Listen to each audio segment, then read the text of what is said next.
So let's talk about yesterday and then the process going forward. Okay. Well, back up just a little bit.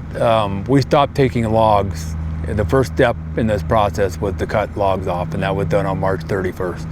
So that gave us approximately 3 months of logs to produce out of our log yard and produce those into lumber in the sawmill.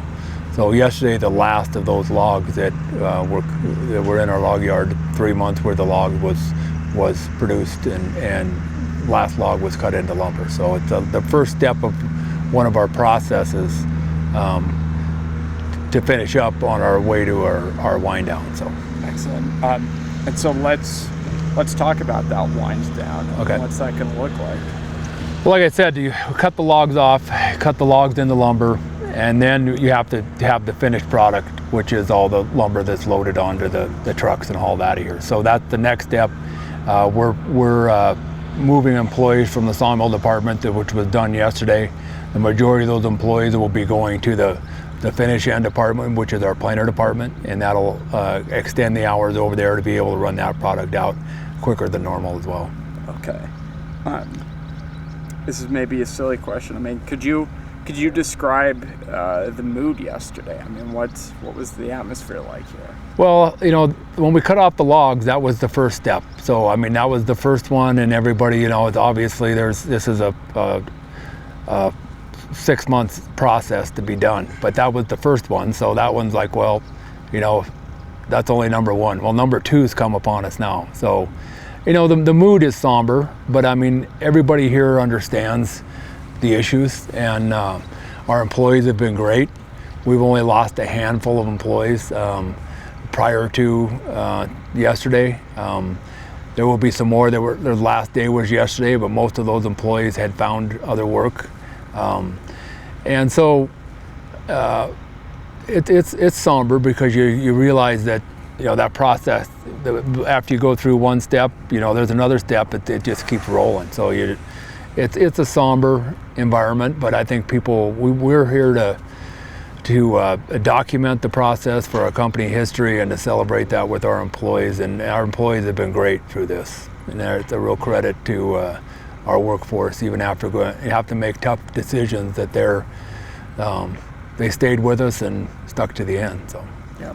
And is there any idea when the last day of production will be? Well, we predict the last day of lumber finished product will be sometime in the first or second week of August. Okay. And then after that, then you have the shipping end. So the last lumber truck, the last bunk of lumber shipped out of here, we're expecting that to happen in probably early October. Okay. But we're planning to auction off the equipment here sometime in late September, early October. So the majority of the equipment that we have here will be sold at that auction. Yeah. And I know that there were talks of, buyers. Correct. I take it that didn't pan out. There still is one buyer that's interested in the property, in the plant site, but their business model is completely different than ours. So there's not going to be a transition from our ownership to the next ownership. There's not going to be a seamless transition. There's going to be, even if it does happen, their business model would be to completely redo the entire plant site. So at this point, what we're expecting is that there is a buyer, they'll be buying the grounds and not the plant. And I mean, any reception or insight into that? I mean, is that sort of what was expected? It's a large undertaking, and I can't say what I think the odds are they're going to happen, because what they're planning to do, if it goes through, it could be one of the most modern mills, wood processing facilities in Montana, if they can pull their plan together. But it's a very complicated, very high cost adventure. So it's not an easy process for them either to put all this together. People don't build new mills. If this is built in Montana, it'll be one of the first new mills built in Montana in a long time. Is that name public yet? No. Okay. All right. Well, I will look forward to hearing about it. Is there anything because I feel like this has been covered pretty extensively, Is there anything that you really wish more people touched on or more people knew about? Well, I think, the reasons for us, for where we're at today are there's a variety of reasons, but right now, our costs have risen so much that we have to produce more lumber in order to cover costs. And we can't hire enough employees to run the way we want to right now. Our employment level has dropped by 50 employees over the last 10 years. And we can't hire enough people to run the hours in the production we need to cover our rising costs. I mean, coming out of COVID, our costs are running 50% higher than they were before. So the only way you cut that cost is to produce more lumber. And we can't do that without hiring more people. In this town, there's no place, rent, housing is very expensive. Our median house cost here in Seeley is higher than is in Missoula and just under Kalispell. So it's an expensive place to live.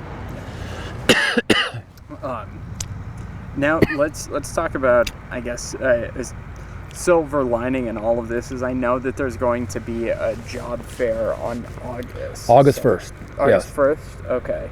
And we've got a list of folks that have contacted us, and it's extensive. A lot of people looking for workers and skilled labor force like we have. And you can say that's a silver lining. There's lots of jobs out there, but they're not here. So that involves either commuting or moving, one of the two. So. Which I'm sure sort of adds to the somberness of the situation. Correct. People live here because they want to live here. Look all around us. It's a beautiful place to live, and if you can make a living here, it's fantastic. But we're the largest employer in town, and unfortunately, that's going to involve some people having to leave probably. If you don't mind me asking a personal question, I mean, mm-hmm. what are your plans? I have no plans at this time. I got to see this through to the end, and then we'll deal with it day by day when it comes. But my first priority is to the owners and to make sure that I see this through in the best way for the company. So.